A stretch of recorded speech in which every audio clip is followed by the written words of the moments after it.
Magandang araw sa inyong lahat at welcome sa aking channel. Ang bongga talaga ng post ni Kim Chiu tungkol sa pag-exercise. Ang dami na naman pinakilig at pinasaya nito. Sa isang post nga ni Kim sa kanyang Instagram, ibinahagi niya kung gaano siya napapasaya ng kanyang pag-workout.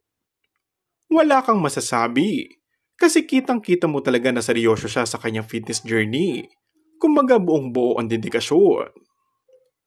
Tampok sa post ni Kim ang ilang clips na kanyang iba't ibang workout routine. Kaya naman pinusuan ito ng maraming fans. At hindi lang basta likes ang nakuha ni Kimi. Literal na pagbuhos ng suporta. Ang dami nag-comment na kanilang mga positive feedbacks at encouragement para kay Kim sa kanyang workout journey. Talagang malaagila ang mata ng Kim Pao fans dahil hagip na hagip nga si Paolo Avellino sa ilang clips ni Kimi. Pang-arurot nga ng ilan. Mukhang may rason daw talaga kung bakit todong ngiti si Kim habang nag-workout.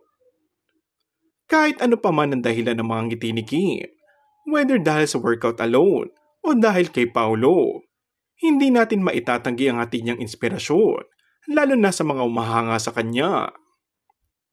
Pero aminin, kung si Pao nga talaga ang dahilan ng extra happiness ni Kim, say ng fans. Kung bago ka lang sa aking channel ay mag-subscribe at pindutin na rin ang notification bell. Maraming salamat!